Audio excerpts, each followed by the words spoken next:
Of course, I have a piece of chocolate in my mouth. Hello and welcome to NoCB, a grand strategy podcast. This is episode 100 for the week of January 19th, 2022. I don't know what I'm more surprised about, the fact that we made it to 100 episodes or the fact that it's 2022. Yeah. It's like started this podcast in 2019. I realized the other day that 2016 was 6 years ago, and that just broke my brain.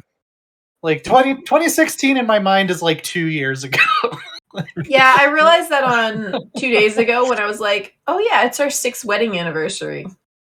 Yeah, I can't believe that was 6 years ago. yeah. Stellaris. Stellaris and Hearts of Iron 4 are going to be turning 6 this year. No. Yeah. No. Talking shit. So CK2 will be 10 years old next month. Yeah. Strangely, I can, because CK2 existed before I got into Paradox games. That one I believe more than I believe Stellaris is 6 years old. Yeah.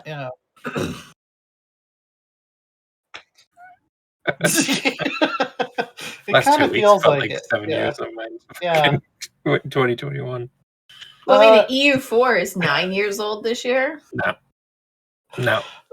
I mean, I can believe it. We need EU5. We do. Yeah. Yeah. I'm your host. I'm Len. I'm here with Father Loris and Lambert and Rose. Hello. If you haven't listened to us before, if you're maybe picking up the SoundCloud feed and wondering why it skips from episode 82 to episode 100, someday maybe I'll have time to release the lost episodes. And if you want to catch the lost episodes, they're all on YouTube. Yeah. Leo Panther's saying Loris muted. Chico, thanks for the sub. No, I hear Loris. Right, but he's the one doing the stream. Is he audible on right now? Am I better? Stream. That's probably my default microphone was getting picked up like instead of a Blue Yeti. I should be fine. Okay, now. I can hear you on the stream. Cool. Yeah, before we get into Paradox news, we wanted to talk about Warhammer 3 because I actually got to play it. I got to play 50 turns as Cathay, as Miao Ying, and as the newly announced Legions of Chaos, which is led by a demon prince that you can customize visually and rename. Yeah. And it's your own special original character, do not steal. Spore creature creator finally comes into Warhammer. Yeah. Gonna name them all totally not Bellicor. Yeah.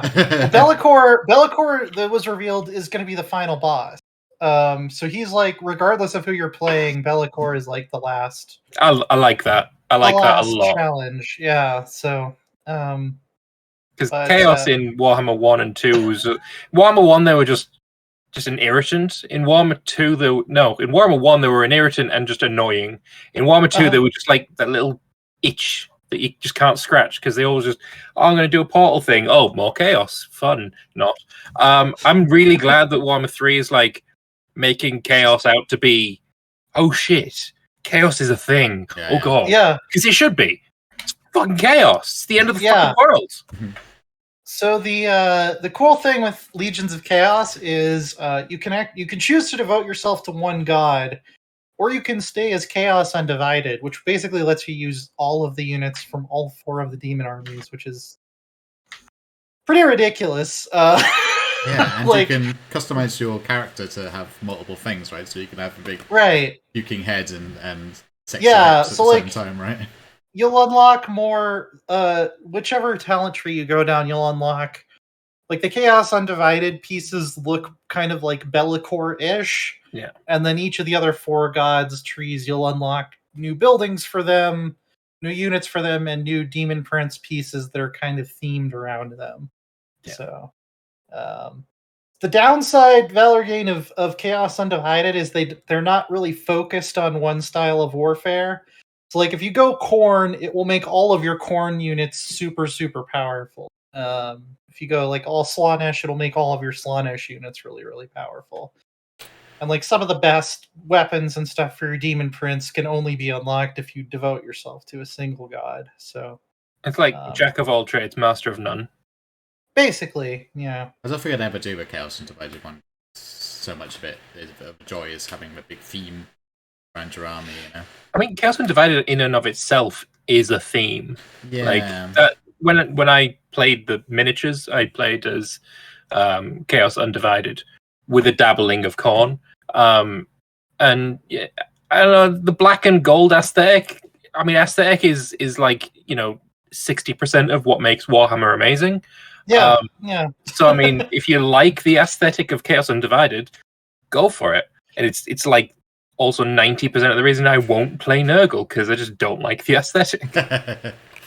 Yeah, I'm allergic to mosquitoes, and they fucking scare me. And I'm not going to be playing as someone who has mosquitoes coming out of mouth in the middle of his bloody stomach. I'm just not having it.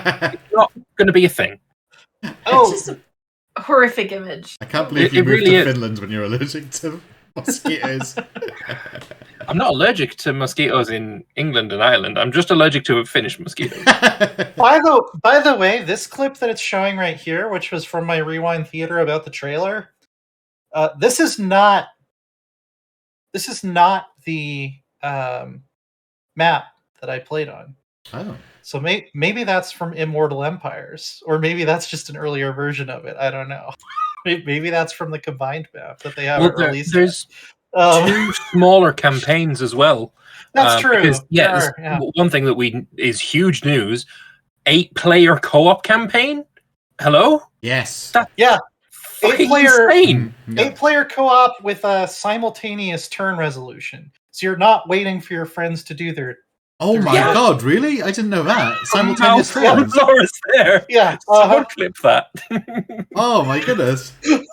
Yeah. No. Exactly. I've got multiple friends who I play Warhammer 2 battles with. Yeah. We've always wanted to do bloody campaign, but we can only do it when there's 2 of us. Yeah.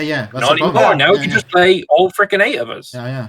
That's amazing. The 9th guy, fuck him. He's gonna have to sit and watch. But yeah, no, dope. It's so dope. It's amazing. Yeah. And it's. I think it's gonna be great. Yeah. So there's one that's like based on Kislev, and what was the other one? There's Chaos Attacking Cathay. Yeah. So there's 2 kind of smaller themed campaigns. Can you still play with like the normal campaign multiplayer? Yeah. Okay, cool. Yes. That's what I was worried about when we announced. That's 8-player, and also there's 2 mini campaigns that are also 8-player. So when the announcement happened, when the leak happened, because this got leaked like a few days ago. Yeah, I was like, I was all excited to announce it today, and then it. This is why we sanction you, Russia. Yeah. Rein in your game reviews. Just because of that, no other reasons. Yeah. I'm sure we'll be talking more about Warhammer 3. Was there anything else from the preview that either of you wanted to... I know Loris was like especially excited to talk about it. So. Oh yeah, I mean it's for multiplayer aspects. I just wanted to pick your brains about something. So what did you get to play just for Chaos at the moment?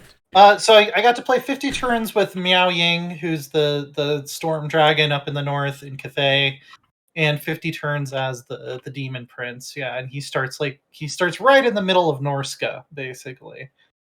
And what were your like first impressions of like the map and the overall feel of the game? I like the map a lot. It looks weird if you look at the whole thing. I can actually send you really quick. This is what the full campaign map actually looks like from the Lord selection screen. I just posted it in the NoCB chat. It looks weird and like twisted and squished when you're looking at it from like the top level, but when you zoom in, like all the province names and stuff, they're all oriented as if north is up. So like if you zoom in on Cathay and you rotate the camera, it doesn't look like the whole country is sideways. It looks like it's oriented the proper way. Almost so like they got like the Imperator kind of map where you move the camera and north changes, like, the camera like rotates at the same time? It won't do it automatically, but all the province names are oriented that way. Right. So if you're zoomed in and you manually rotate the camera so that the names are written, horizontally as they should be, it feels like, I'm in Norska. I'm not in a weird, like, twisted version of Norska. Right. So, yeah, it's a great map. I really like what they've done with the Chaos Realms, where you're having to invade each of them to get like a Demon Prince soul, and everybody's trying to compete for those. So you're running into the Tsarina, and you're running into the other demon, greater demons, and it's just really cool. So this is actually the first time I've seen the Chaos Waste here. Can I guess? One on the left, Slanesh. The one on the right is Tzeentch. Yeah. On the bottom is Nurgle, and on the top is Khorne. And bottom is Nurgle, right is Tzeentch, left is Slanesh, and top is Khorne. Yes. Yeah, I got it right then. So I know my Chaos gods. So it cuts off at the top. So the North Pole is essentially the Chaos Realms. Right. And you move around the Chaos Realms on the map, like a physical place you move around. Yeah, so it's all one. Each of those realms is a single province, but it's way bigger than the other map provinces. And you basically send your armies when every once in a while a rift will open, and you have to like rush to get to the rift, and then you go on like a little RPG adventure in whichever Chaos realm, where you'll be fighting other armies there that are trying to get the demon souls, armies from the other like mortal factions and demon factions. And you'll also be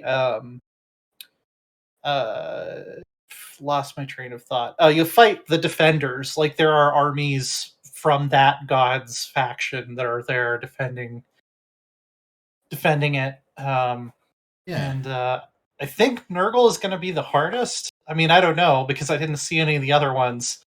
But when you go into Nurgle's realm, you're taking disease attrition, like a horrific amount of disease attrition every single turn, until you have to like go around to these shrines to get your immunity built up. So you get like 25% immunity, then 50%, then 75%, then 100%, and then you can do whatever you want. But yeah, it's rough. It's rough in there. It's not a place you want to be. We're gonna get you COVID vaccines of a Nurgle. Yeah, you there's not enough. You can't even take enough vaccines to be okay in Nurgle realm. You got to keep just jamming whatever you have in your arm and hope that it works. Yeah. Don't do drugs, kids, but well, not whatever you have. Don't be injecting drain cleaner or whatever. That's also why we have sanctions against Russia. This is really interesting because it's got like it's looped around, right? Do you think? Yeah. Speculating about the upcoming like Mortal Empires campaign, whatever they're going to call it. We're just going to call it Immortal Empires. Like, if there's anything else, I'm going to kind of be a little bit disappointed, not going to lie. Do you think they'll tack it onto this style of map, a curved around with Lustria around, maybe? So, like, if you look at the current Mortal Empires map, there's like a big chunk of the east that is not filled in. Yeah. But I don't think you could fit everything in there. Yeah, I don't think you can fit I don't think you can fit the Darklands and the Mountains of Morn and Cathay in that little corner of the map, and I hope that's not what they're going to try to do. Yeah. Because Lustria is already pretty squished into that one. With Ulthuan. Right. Yeah, and Ulthuan is supposed to be this distant, far-off Fey realm that I can see when it's clear from the coast of Bretonnia. Yeah, it takes one day to sail from Bretonnia to Ulthuan. I really want them to do a looping map, a cylinder like we have in like EU4. That would be cool. That would be really cool. I don't think they're going to do it. Because none of their games have that. Well, and they would have to have like Nippon in there, which they've said they don't have any plans to add Nippon or Ind at this point. Right, they can just have the wasteland with like some, Chaos Marauders or some shit.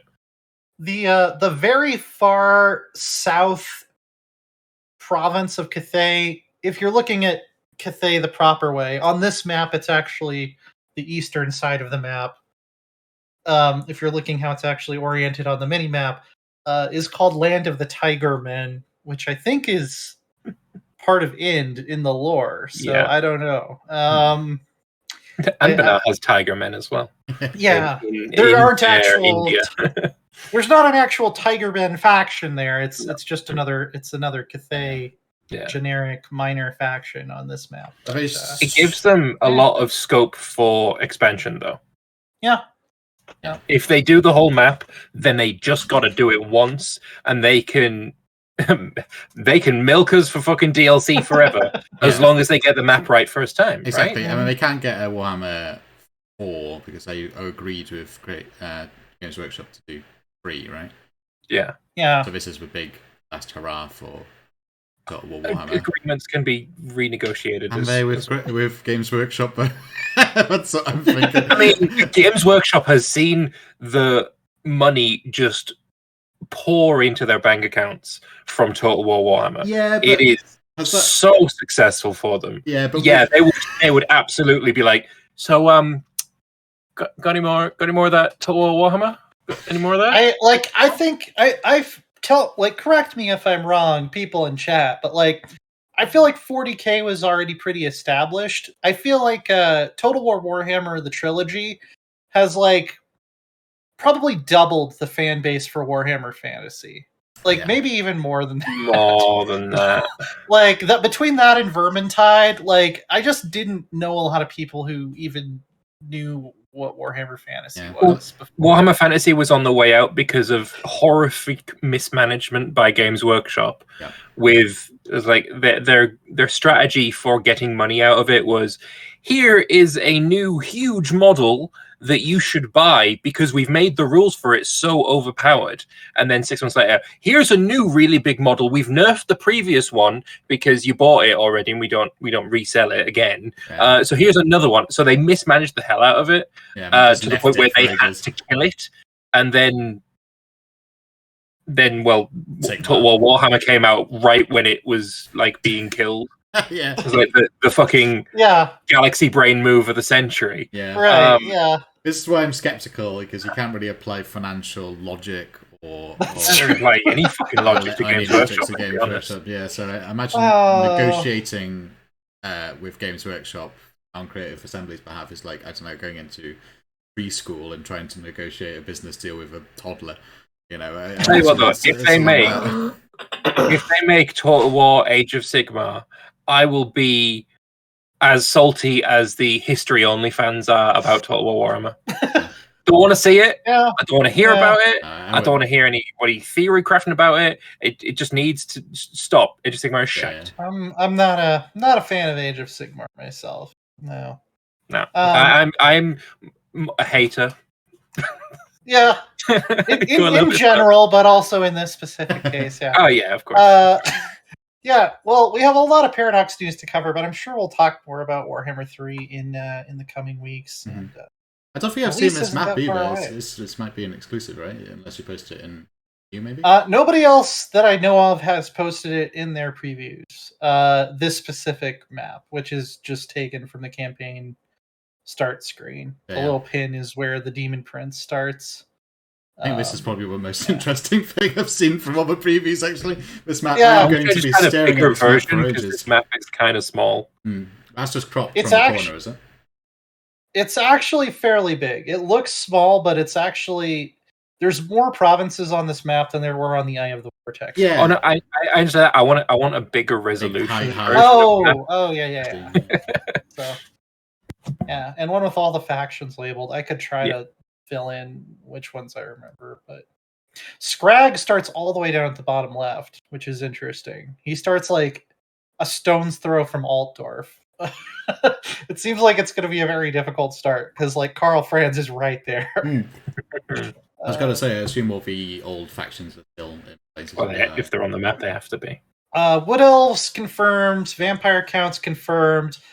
They told me Lizardmen are in there. I didn't see they are. Just see a little bit of Bretonia maybe? There's no Bretonia. It ends at Marienburg. Right.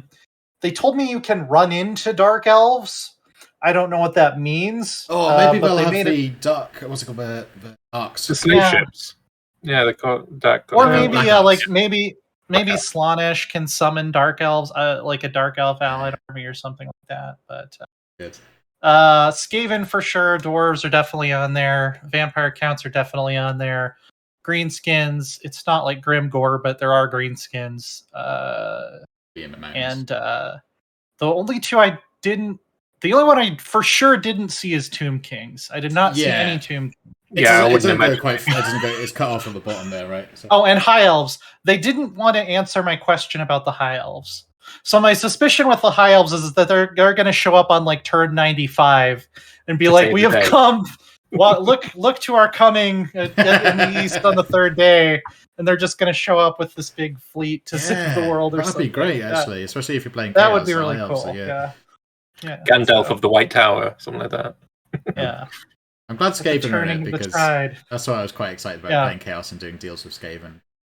Yep, they're one of the only factions you can do deals with because you're automatically at war with all factions on the map except for Skaven and other Chaos factions, so Beastmen, Warriors, Norska. That's cool. And Demons. That's good. With the exception of Slaanesh, Nakari can actually make deals with mortal factions. Oh, so, okay, cool. I hope makes sense. I hope Marathi gets to do with deals with. Yeah. When that pops. Brilliant, cool. And obviously there's a big space for dark dwarves. Chaos dwarves. Yep. I think it's mostly greenskins now, but we all know that it's going to be Chaos dwarves eventually. So yeah. I just wonder if that comes before the main Mortal Empires thing. Anyway, to Paradox, I assume. Yes. So Victoria 3, we got some teasers and we got a UI dev diary. UX Lambert, dev diary. UX, right? No, yeah. UI is so outdated now. All the cool things are said UX. Well, Lambert, have you done a UI video is on next, this? right? Yeah. What So does the big EX thing stand for? Experience. Experience, okay. It's UE, disgusting. I guess. Yeah, I'm not supporting that. Sure. Yeah. Confirmation nested tooltips, always nice to have that. Yay. There is a colorblind mode. Yay. So if red-green colorblindness necessary. sucks is for you, then you will be able to change it to. I mean, they've got a couple of examples. I don't know what kind of customization is available. Just that there is customization there. And also they've changed they've changed what right-clicking does, right? Because in previous Paradox games, EU4, you right-click on a country, you go to diplomacy with them. CK, you right-click on a country, you go to diplomacy with whoever owns that. Victoria 2, right-click on a country, you go to diplomacy with that country. Right-click on a country with Victoria 3, and it opens a menu where you can choose to do different things. Open diplomacy being one of them, but you can improve relations from that little menu. You can damage relations, expel diplomats, just get some general information about them. It's kind of gone, I feel like, under the radar a little bit. I think it's a lot bigger of a deal than people are making out to be, because this is like another one of those paradigm shifts in Paradox games. We've had something that is standardized across so many of their games, and now it's changing. Well, you get a thing similar with CK3, right? Right click on a character, same sense, right? You can it would be nice if right clicking on the country, exactly right. So, it would be nice if there was a shortcut, like shift right click just takes you straight to diplomacy or whatever. Yeah, right. That would actually be pretty dope. Yeah, like because then you could do either one. They also, it looks like they tried to solve your gripe about pie charts, but it sounds like it didn't do the job. No, because these are, I mean, I think those are actually worse than pie charts. Pie is not the shape, right? You don't have to have a round dish to bake a pie. You can have a square dish and bake a pie. Yeah. It's perfectly reasonable, right? So it's still a pie chart. It's just somebody is really, really into the golden ratio. Because yeah. Yeah, I mean, It looks terrible. it looks awful. I like the old school round pie charts myself. I like having some data visualization in my menu. I like the flair and a lot more charisma. Yeah. Oh yeah, it looks great. It's just, can either of you tell me what that yellow bit represents? Okay, so that is something they definitely need to add is scroll down. Instead of just showing the top three. It's very kind of them to very clearly add in a very bright, noticeable color that isn't there. It's because if I'd said, "What's that blue?" you'd be like, "Oh, it's the peasants." Or, no, the other blue. Oh, it's the aristocrats. No, not that blue or that blue. The other blue. Yeah, it doesn't work. Yellow, clear. I love the difference between the population and the political strength. Oh yeah. I liked. I mean, the one other thing that I didn't put on the list is they Martin and Daniel on the Discord have posted several AARs over the break that were very fascinating, and that kind of showed off how, even if French Canadians aren't discriminated against, like Anglo Canadians have more political power because they have more money, which I thought was really interesting. Like that's kind of how it works today. Like there's not, in most, developed countries, there's not any laws against specific ethnic groups, but whoever's family, was rich for the past 10 generations probably have more money now than somebody whose family was poor or enslaved 10 generations ago. Yeah. I really like how they model that. I was learning, a couple of months ago, reading about what was like redlining in America, something I didn't know about. Oh yeah, we still do that. We still do that. Yeah, but it's not like official anymore. But it used to be official. But the legacy of that still makes it into like unofficial policy. Right. Yeah. So, those AARs are really cool. Like we could spend a whole episode just talking about Vicky 3 AARs. I plan to do videos on them. I've just been so. I got super sick over Christmas break. Yeah. And then since I got back, I've just been like super busy editing now. Yeah. So I've just not had time to do them yet. But I do plan on going over them. Yeah. I would definitely recommend checking those because they reveal a lot of more stuff about how all this fits together, which has been one of the biggest unanswered questions so far. Is like you can describe systems all day, but until we see them working, we don't really know what kind of a game we're getting. I'd also like to shout out One Proud Bavarian, who does some really great videos too on there. Oh yeah.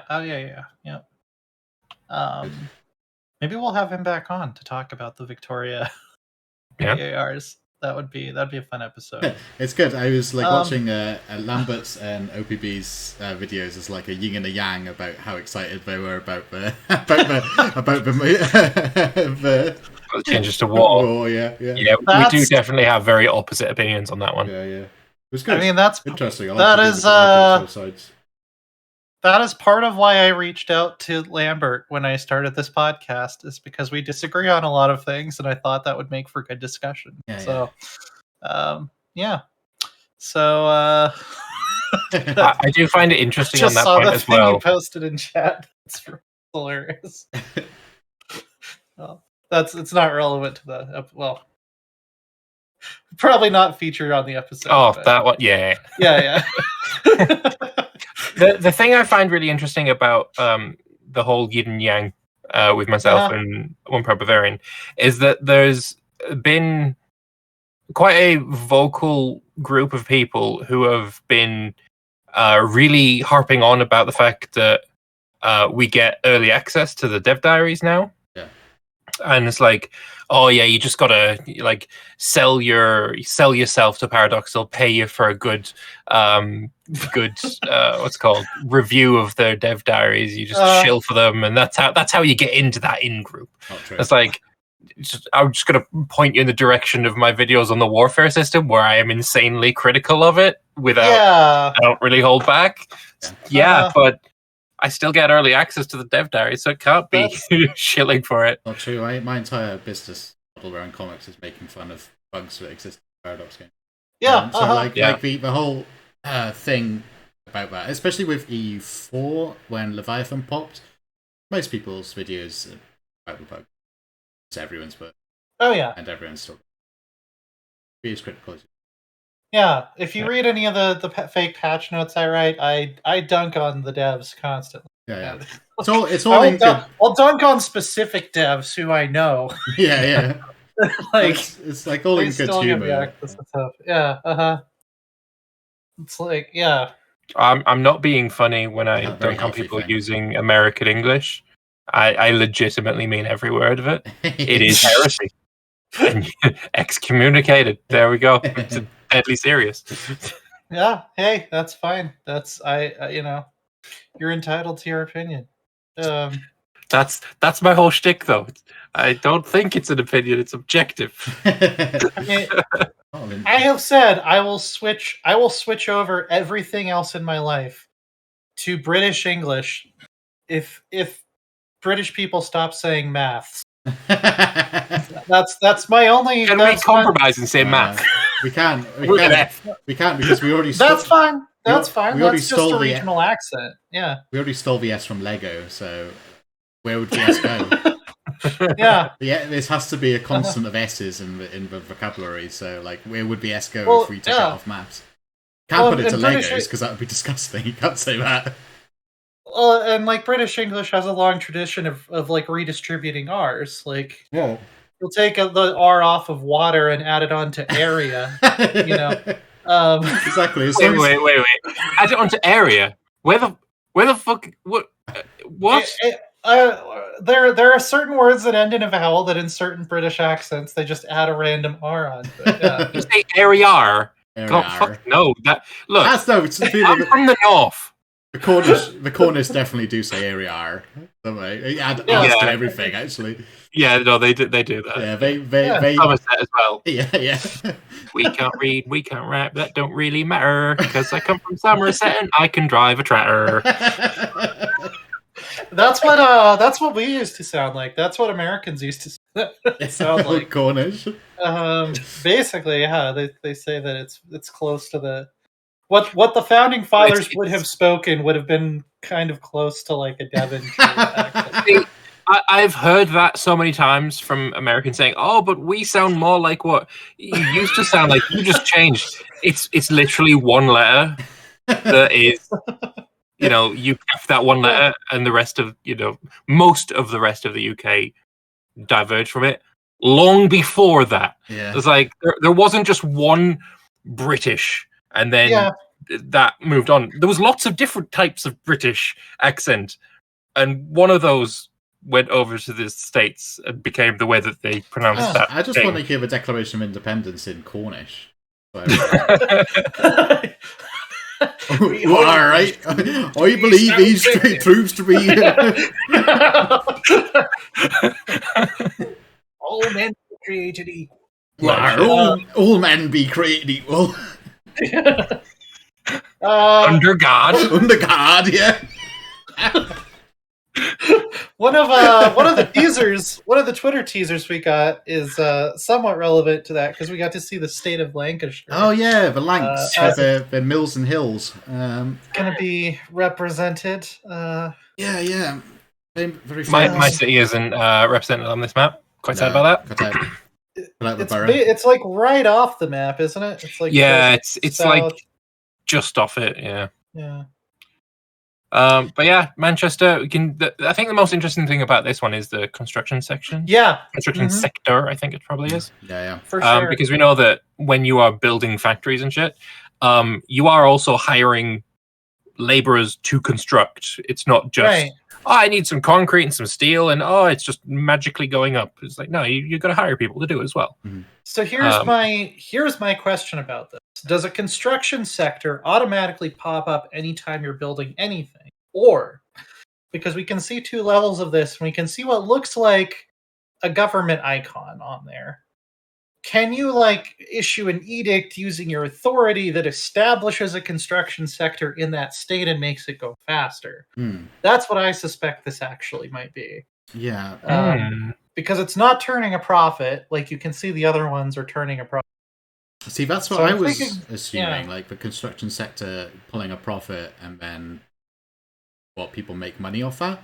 And if there's no building happening, I assume that employs people, maybe? Do you get builder It would bots, have maybe? to.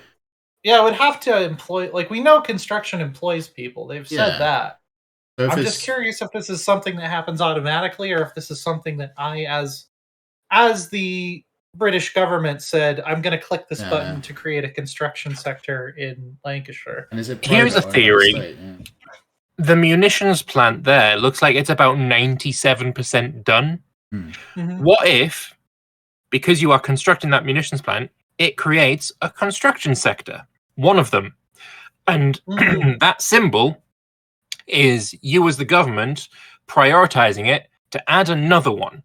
So you got 2 construction sectors working on 1 munitions plant upgrade, doubling the speed that it gets built. And that's why there's 2 next to the construction sector. Yeah. That's complete conjecture. I don't have anything to back it up. But that'd be kind of cool. That could be true. That I could see that being the case. Yeah. Although that iron mine kind of maybe looks like it's at like 99% done as well. Yeah. Interesting. Yeah. Well, I'm sure we will find out soon enough. Yeah. There were 2 other Twitter teasers. One, we got to see the child labor laws. So there's child labor allowed, restricted child labor, and then compulsory primary school. So Straight out of Frostpunk here. yeah. Interestingly, there's no like just let the kids run amok. There's not a law for that. They either have to go to work or go to school. Well, that'd be child labor allowed. It's not child labor enforced. I do I quite like see. how it was like, it does make people poorer. Child labor, right? Yeah. Right. You don't have a sort of social welfare system. Which, of course, by the time when people did abolish child labor in the UK, anyway, there wasn't a welfare system beyond like almshouses. It actually make. I wonder if you could build a country on child labor. Like, just keep child labor at like the most permissive level, so all of your income is coming from dependents, and everyone else is just like living on pensions. Leanna should never become a parent. Okay.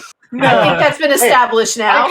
I can show you my save file on The Sims 4 that proves I should never be a parent. I believe that. You got the retirement age at 18. Oh, no. Speaking Only of kids. Sims 4, you know what the big update they're working on right now for The Sims 4? Oh, no. They're letting you set pronouns. Oh, interesting. That's cool. Yeah, because they already let you do like everything else. Yeah. So, I think they added this. It just took more work because they had to go in and change dialogue and the pop-ups and everything everywhere and recode it. Yeah, because I think it was invent based on completely new language bits for Simlish as well. Yes, that's cool. Yeah, because I think it used to be based on your body type. Like if you selected a male body type, it would always say female body type. Yeah, and then you could still select a male body type and then allow them to get pregnant. Right, like you could, you can mix and match everything else. It was just the pronouns were fixed by that. Also, if you sit down or they stand up to pee, right? Options, I think. Yes. Yeah. So you can make someone who could get pregnant but also stood up to pee. Yeah. You can mix everything. Yeah. So, you can mix it all. But they have the basic settings are she, her. They, them, I assume. And hers, and then they, them. And he, his, and then you can also customize. Oh, that's cool. Interesting. Nice. So, nice. Yeah, one of the more free, I assume. I assume they're not. I think but you're not it's make their you pay for that. Outroar. Give us more money. Trans people DLC. There's like £50 like all the other expansions. No, they're already making up so much money through those $5 kits that really should be like $2. It's a stuff pack, so it's like trans stuff. No, That's what's the stuff packs are actually worthwhile. I quite like the stuff packs. Are hot garbage. Yeah. Man, well, the content inside the kits is nice. It shouldn't be worth $5. Right. It's not $5 worth of. It's not even like $3 worth of content on sale. It's maybe like $2.50 because it's like a quarter of what you would get in a stuff pack, and stuff packs are $10. Yeah. So if you go by that logic, it's sucker that I am. Yeah, I ended up playing a lot of Sims over the break, so maybe we'll have like a 30-minute Sims tangent one of these Dave. Sims is grand strategy. But at the end of the episode, when I have to go, I haven't mean, played The Sims in a decade at least. Well, I mean, it'll just be like, when we talk about Warhammer, Rose tunes out. You can tune out when we talk about Sims. Well, I mean, there is a multiplayer mod for Sims. It's Crusader Kings with less murder. It's the murder is the best part. A lot of the things you could make people commit murder upon themselves by locking them in a room and telling them to light a firework.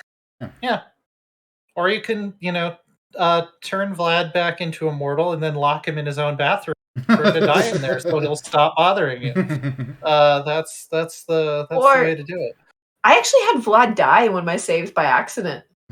For some reason, he decided to go visit a bar in the middle of the afternoon and was wandering around outside, and he burned to death. That is a great way to go, though, isn't it?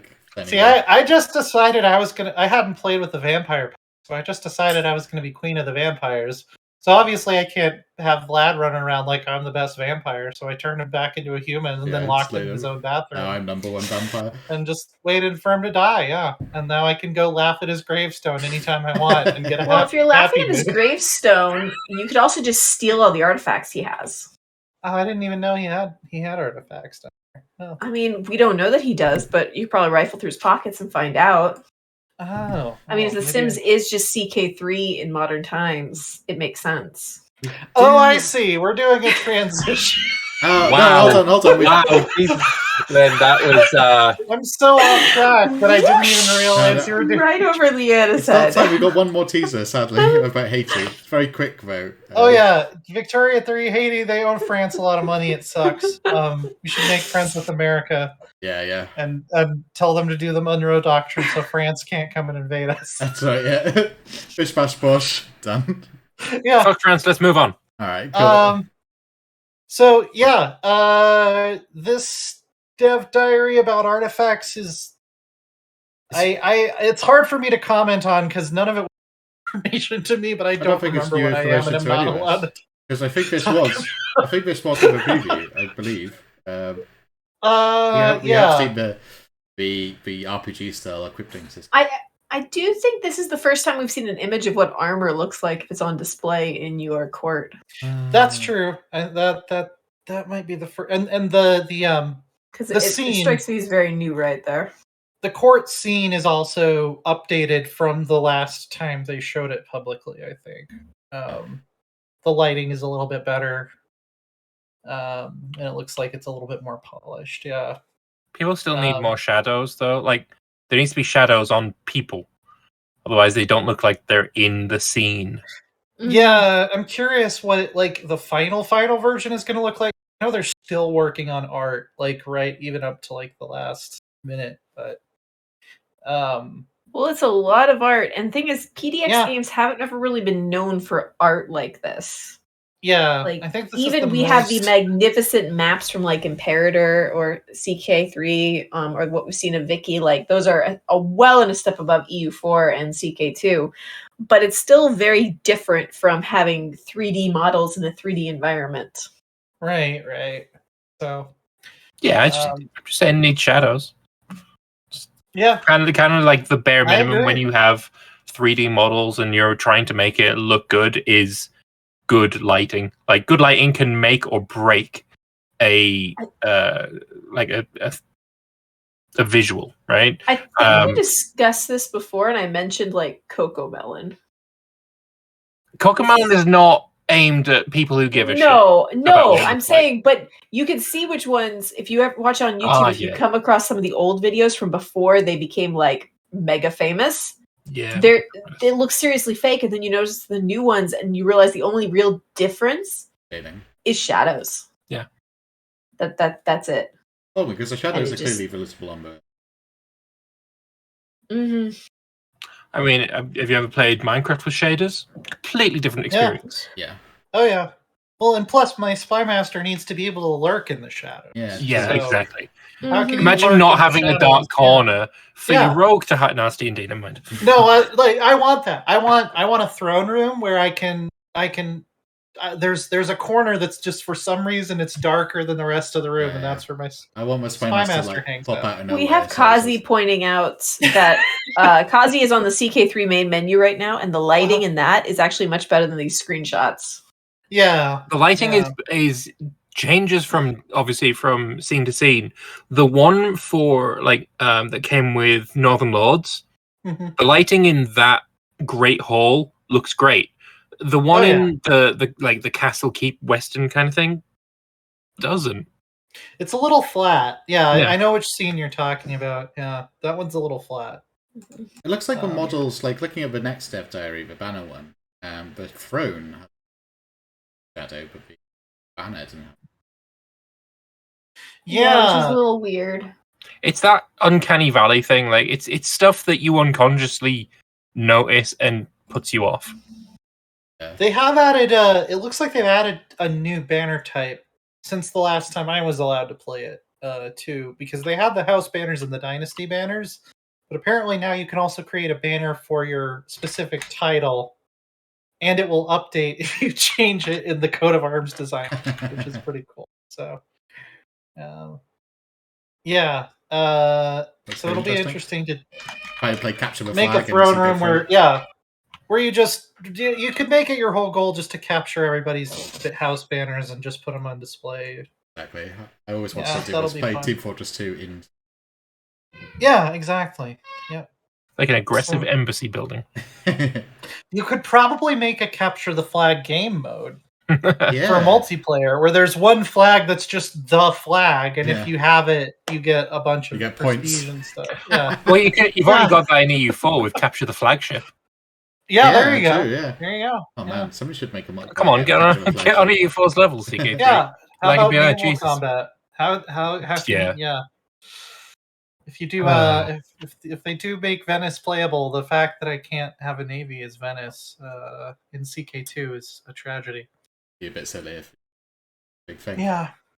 The Solaris too, I think. Didn't forget it this time. Right. We have EU4. Oh, we do have EU4. Yeah. Do have an EU4. Let's go in timeline order. So EU4. This is kind of a which smaller should be EU5. Yeah, I mean that's like my standing opinion at this point. They're making some changes to the Celestial Empire that I really like. Yes. I really, really like that if China breaks up, you can now choose to play as one of the warlords. That's amazing because I think uniting China is a lot more fun than ruling China. Yeah. So having a Qing playthrough is like. Yeah. Oh yeah. Only beaten out by destroying China. Right. I've played mods where it starts with the Ming explosion, and you can choose which one to play as, and that's a fun time playing in China. But playing in obviously I haven't played with these new updates, but playing in China pre these updates were just awful. Yeah. I believe they also took Vietnam out of the Chinese culture group and Korean, but they can go back in if they have a Chinese majority in their culture or in their land. They can Sinicize their culture, moving their culture into the Chinese group, which is kind of fucking mad. I didn't even know that was possible to just change the culture group of a culture. I mean, that would be nice to add for other parts because, that's a new feature, I assume. They they put Turkish in the Levantine group because they wanted the Ottoman Empire to be more stable. But I feel like that should be they should start out in the Turkish group or the Altaic group or whatever, and then they can Levantinize their culture if they want to at some point. Arabicize maybe. So, I mean, looking at the screenshots of their games that they've played overnight, the Ottomans don't fucking need any help. Let's be honest. They just don't. Yeah. I haven't seen the Ottomans die in any of my games in a long time. I don't think they even know how to die unless they get outside help from a player. Yeah. I mean, the weakest Ottomans in any of these is still pretty strong. I do really like that in the bottom two, you can see that part of the world is still uncolonized. It just drives me absolutely crazy that the whole, like, if you look at Victoria 2's starting map, that's kind of what the endgame EU4 map should look like. Like, there shouldn't be a lot of Europeans in Africa. If Oceania, like, no, New Zealand is uncolonized in 1836 when Victoria 2 starts. There's like one little British outpost there.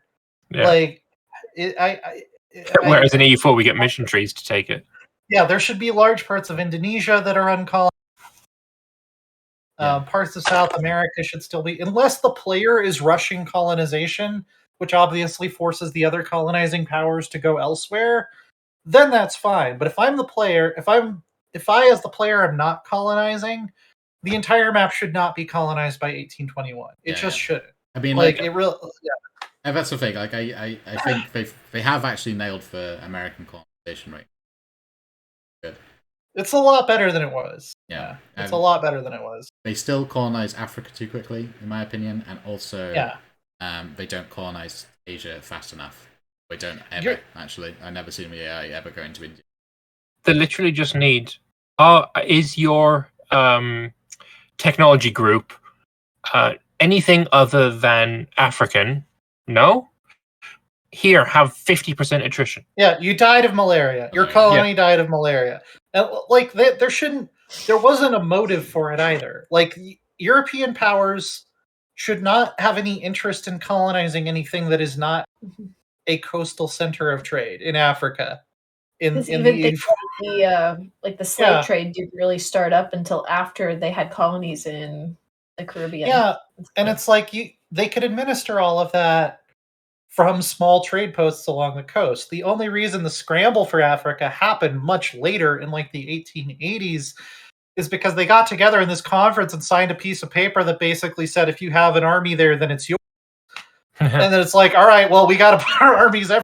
It was all about prestige, right? Like, even up until the point where Britain shed its colonies in Africa, let's say, they weren't profitable. They didn't gain wealth from the African colonies. They get a shit ton of wealth from India. That's a completely different kettle of fish. But the African colonies were not income for the empires. All right, they colonized them for prestige and to prevent the other guy from getting it.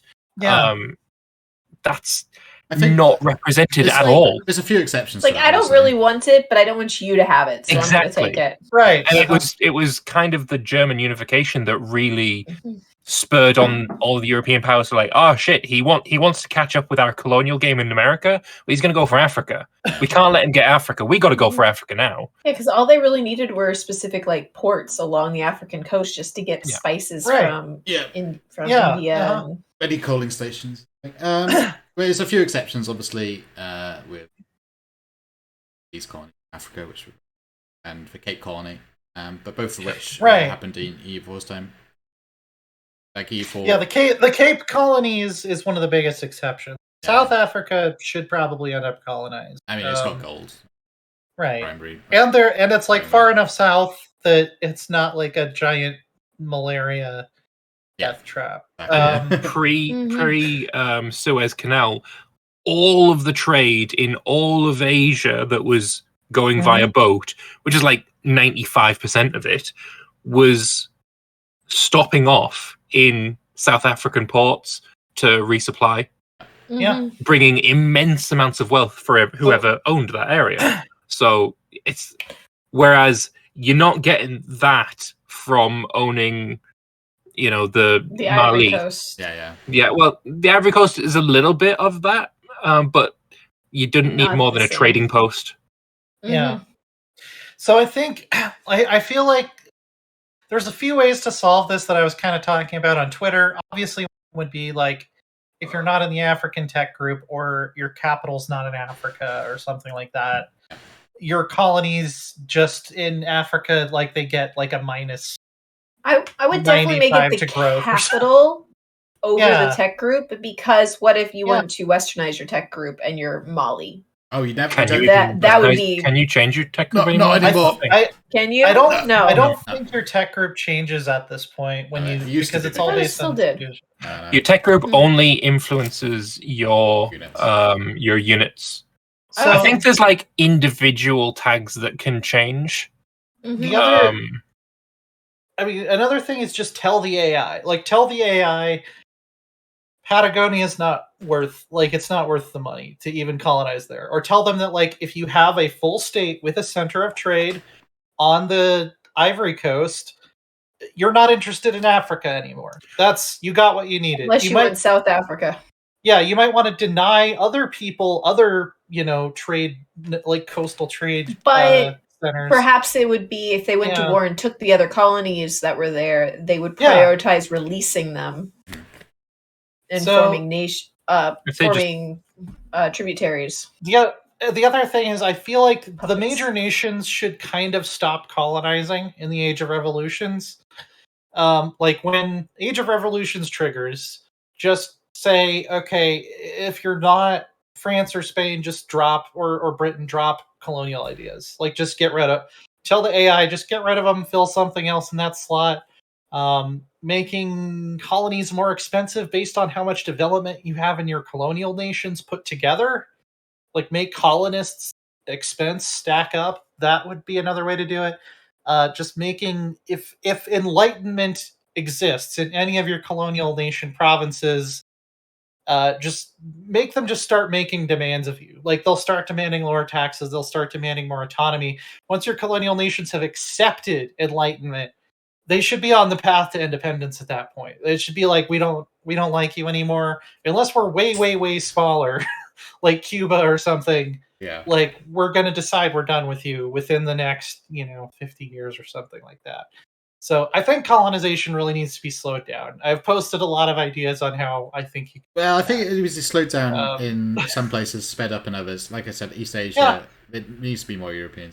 Asia. India's never conquered, and by the end of the E4 time period, Britain basically owned it. The Dutch basically owned in none of these screenshots does anyone other than Indians own India. And the only place I've never seen that either.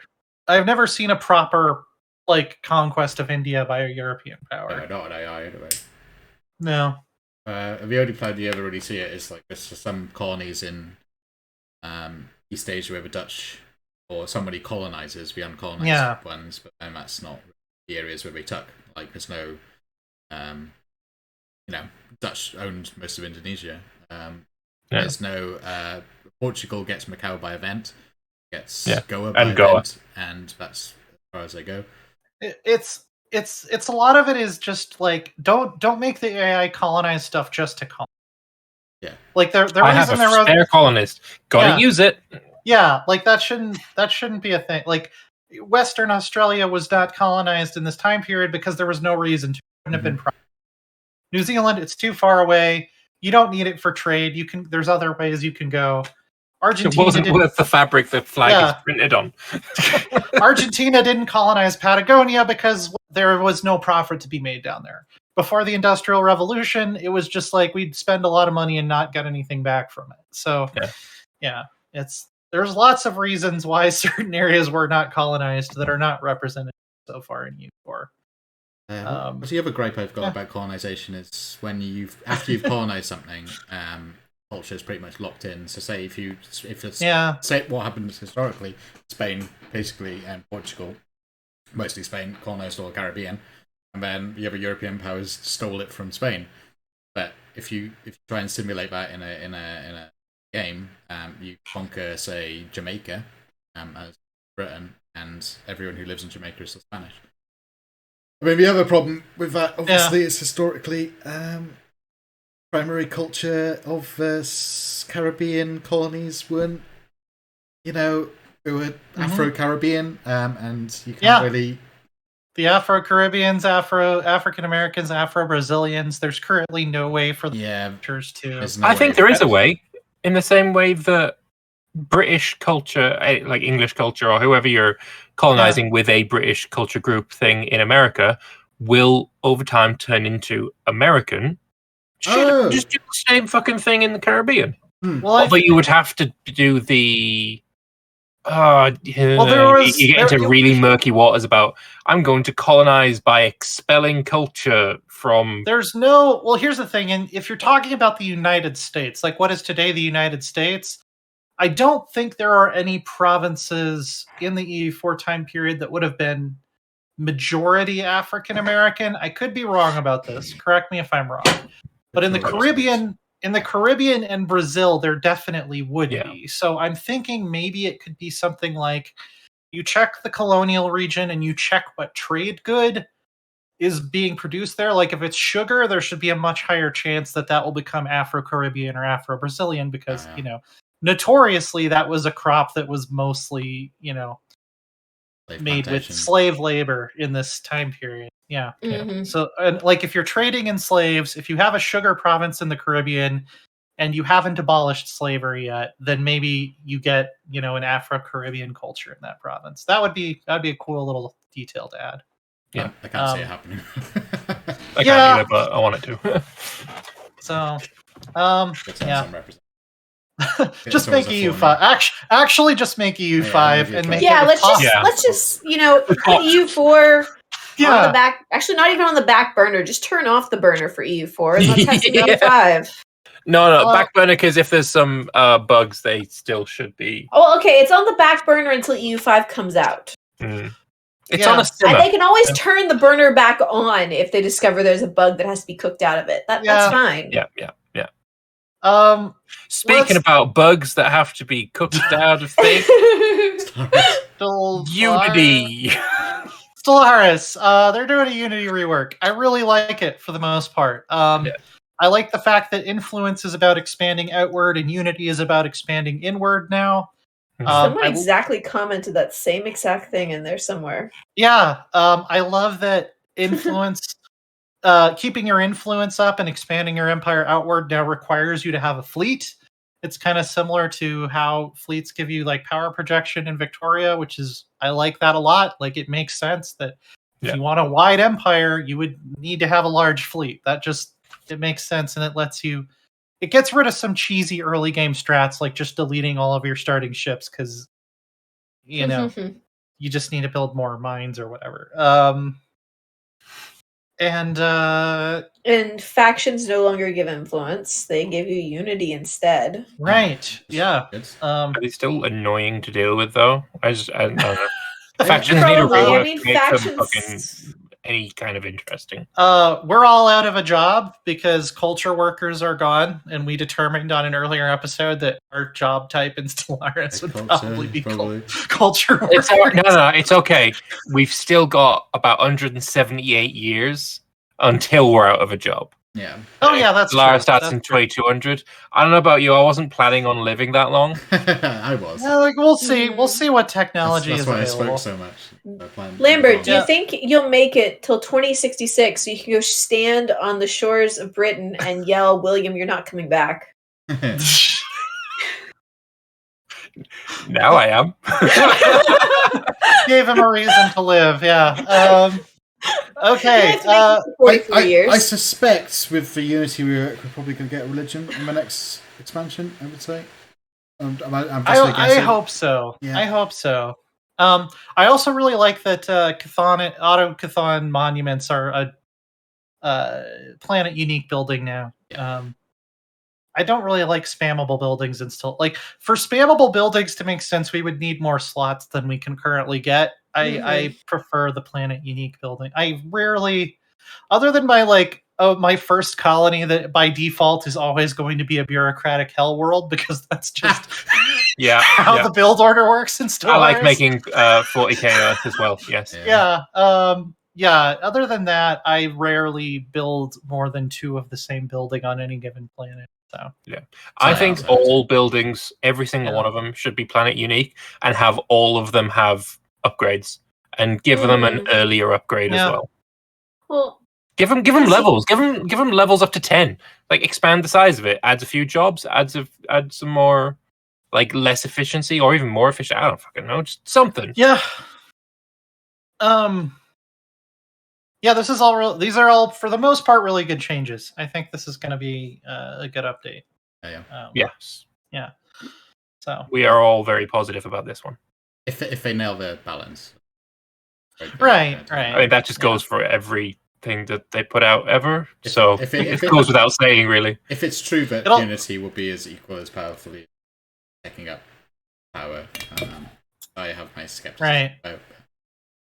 We'll see. I mean, I think they're underestimating. Unity was already pretty powerful. Unity rushing was already pretty powerful in terms of like, if you can get all of your pops to synthetic or all of your pops to psionic first, that was already pretty powerful, I feel like. But yeah, it probably wasn't more powerful than a pure tech rush. So, yeah, I mean, you always needed the tech anyway, and it's always my bit of a gripe that's with true. Solaris is if you're trying to do like a psionic playthrough, rolling the technology and never getting by the psionic is frustrating.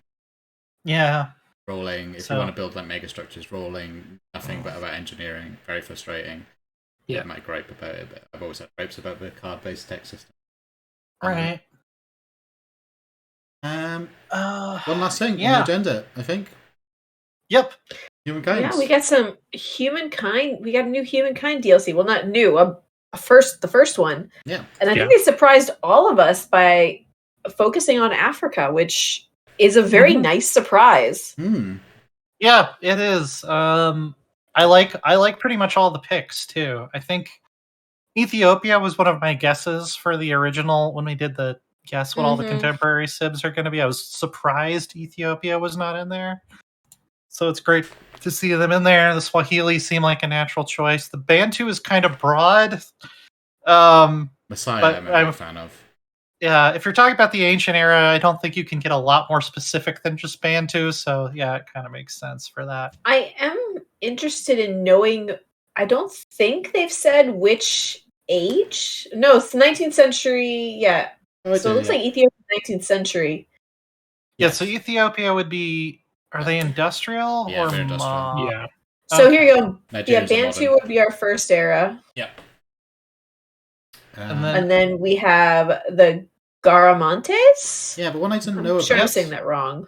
That sounds right. Close enough. Yeah. Swahili, Maasai, Ethiopians, and then I'm guessing we don't have the image yet for Nigerians, but I'm guessing Nigerians are modern. Yeah, it's modern Nigeria, which is another great pick. Yeah, definitely. So just the one thing I would be a little bit iffy on is there's 3 agrarian picks in here. They didn't really spread out the. There's no science pick. True.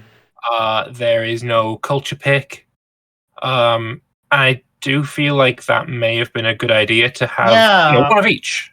Bantu would have made a lot of sense as a culture civ because they spread across Africa so quickly. Yeah. Yeah, they got expansionists, and then we have agrarian. That makes sense. Swahili is merchant, Maasai is agrarian again, Ethiopian militarist, and then Nigerian is agrarian. They're agrarian. I would have put Ethiopians as culture because there's no.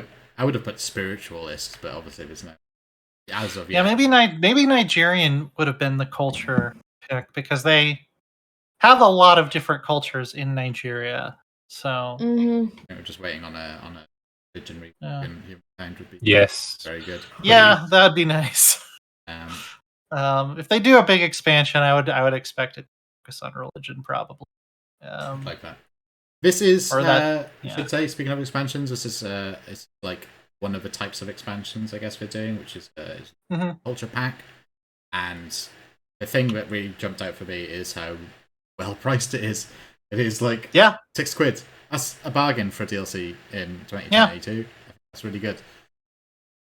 Yeah, that's I think really what is £6 for everyone not from the UK speaking archaic money? €8. Is it? With 10% off. It's €9 normal. It's probably last time I checked, quid is not a quid sterling currency in the UK. Yeah, it is quid sterling. What's it in dollars then? Is it $10? $8. Wait, what is bucks? Yeah, bucks is the same as quid. Doesn't exist. No, something blah blah. Bucks sterling, it does. It's $8.99, though until the 24th, it's a 10% off, so it's $8.09. $8, okay. Yeah. Yeah, no, and it's it the locks same in in euros. 18 hours. Euros and dollars seem to be, identical. Yeah, £7. So yeah, pretty, very reasonably priced, I thought. For what it is. Is no big gameplay changes, but like I said, it's a cultural pack. You also get some cool natural wonders, and I believe a wonder. We get one more buildable wonder, the Mosque of Brain, which is the big one that's in Mali. Yeah. Anytime I see that country name or that province name, anytime I see that country name or that province name in EU4, all I can hear is Forrest Gump going, Jenny. Jenny. Because it's got the little accent over the last there. Yeah. I'm sorry if you live there and that's completely wrong. But, you know what the annoying thing is? Neither can I now. I've infected you with the brain worm. It's yeah. Pretty much. It's biggest mud-built structure in the world, I believe. It's got a huge library. Thanks. Yeah, very good. And then obviously the natural wonders, Kilimanjaro seems like an obvious pick. Victoria Falls, also big obvious pick. Zuma Rock, which I don't know much about. No, I don't really know what the last two. Oh, Lake Natron, you'd probably recognize it if you see it. It's a big red salt lake. It's very famous for its flamingos. Oh, bright red lake filled with flamingos. Nice. Very pretty. Yeah, that was Humankind. We'll talk more in detail about the cultures next week, I assume, because there's some Twitter teasers. Probably, yeah. Probably, and it comes out in, was it 18 hours? Yeah, something like that. Yeah. So we'll talk about it some more then. Yeah. Rose, what have you been up to this week? Not much. Yeah. I caught COVID right after the new year, and like even last week, if we had streamed, I was still coughing when I talked too much. So, are you mostly over it now, or I was over it until I took the recycling out last night in the cold, and I was just coughing nonstop when I came inside again. But as long as I stay inside, I'm fine. We're also potty training the Rosebud, which is an experience. Yeah, no, I remember that. Another reason that if anyone looked at my Sims saves, they would know that I should not be a parent. Well, I mean, here's the joy of The Sims. With toddlers in The Sims, you don't actually have to potty train them. You can just ignore that and change their diaper, and then when they become kids, they're magically potty trained. Yeah. I wish it worked that way in real life. But... Yeah, that'd be nice. No, that's not how it should work. They should keep peeing their pants and getting made fun of at school until you teach them. Yeah, this is another reason I shouldn't be a parent. Bring back flashbacks to me there, yeah. Hey, I mean, I did it. I did it once or twice when I was in like kindergarten, first grade. So, I remember at least once having that happen. I think it was like first grade. Well, it was because they wouldn't let you go to the bathroom. Well, yeah, that too. But the only clothes they had in the office, like lost and found for me to put on, were boys' clothes. And I remember being so upset about that. And I remember as a kid, I was like, one of my friends, I was a very little kid, so I went over to my friend's house and he shat himself and hid his dirty underwear behind a sofa and then had the nerve of blaming me to his parents. And his parents had a long talk to me about shitting myself. It's like, I didn't even shit myself. I don't know what you're talking about. Oh my goodness. So one of my siblings once blamed. Yeah, go on. Sorry. Oh no! Yeah, one of my siblings once blamed one of my other siblings for when the pants were still on this person. Yeah, it's like, oh, so and so took your underwear and then pooped in them and gave them back and put them on. And it was like completely straight face. Like, yes, that was the story they were going to stick to. The ability for children just to lie brazenly, it's amazing. Yeah. Lambert, what have you been up to this week? I got sick on Christmas Day. Not COVID, but identical symptoms. I got sick for quite a while. But most of what I've been doing with my time has been editing. I've been playing a Anbanar multiplayer with Father Loris here. And I've been trying to effort is what I've been attempting, and it's going well so far, I guess. And the latest episode of that actually went up about 20 seconds ago. I saw that tweet. Tweeting during the podcast.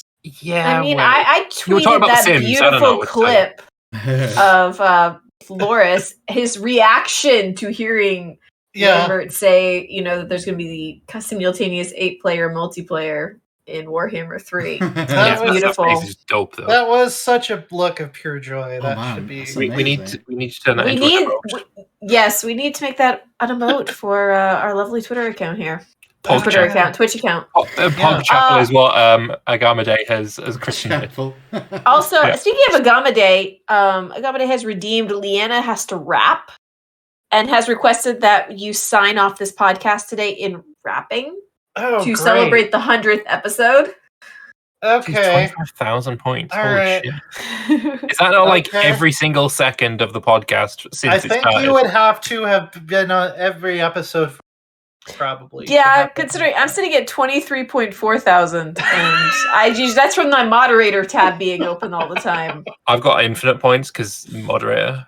Well, no, you have infinite points if you're open on the NoCB channel. Yeah, I just opened it on the NoCB channel. I don't open it on my own anymore. Oh, I do, because sometimes I like to type with my own name. Yeah, it's a little bit less confusing that way, but... What's Loris up to these days before we get to Leanna and the rapping? Just finished a few big projects. I'm also making thumbnails for the big Grandest LAN event. Mount&blade Short is doing some fantastic editing for that too. So go check them out. If you missed the live stream, they're now all lovely edited down and made all very slick and lovely. I think we're up to episode 10. We could do like a whole show on that too. If we Yes, I do have 2 people who were players who stream who might be willing to come on and talk to us next week or the week after. Oh, fantastic. That would be cool. I still need to watch it. Let's set that up. You do need to watch it. See if they want to be on next week. That'd be great. Actually. That's a great idea. And also, Loris has been playing in my multiplayer. I did, Don't forget. I was playing as a little hobbit boy. Yeah. Hobbing about, and I named my colonies very good names. And I saw there's a independence movement in Bakewell. Yeah, in the Bakewell Isles, yeah. I love it. It's like a big, it's like a big circle in Anbanar, right? So I've named the bottom bit the New Plates, the Berry Isles, and I'm going to name the north the crust, so it'll be like a pie altogether. Whereas I'm just the Phoenix Empire and strongest player. Yeah, but you don't have like pastry themed colonies. So, I don't have any colonies. I might have yours soon. My little outpost. Yeah, it was fun. Playing more tomorrow, I guess. You're live streaming it, yep. Yes, of course. Really enjoying the reaction we've had so far. Yeah, it's been fun.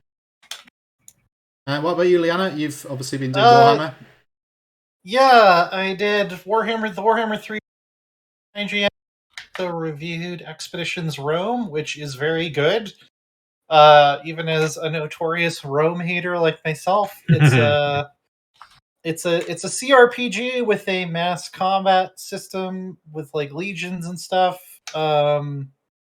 Where you basically start out within the Third Mithridatic War, and you fight Mithridates in East or in Asia Minor, and then it also has the campaign against the Nasamones in North Africa, and then the Gaulish Wars, and it's really good. Like it doesn't worship Rome. It doesn't, it wasn't written by me, so it doesn't constantly hate on Rome. It's just very nuanced, and there's lots of situations where you interact with people who are just kind of caught up in the war, and it kind of shows that or it just kind of sucks for everyone, and it's a lot of politicians trying to, get power and prestige.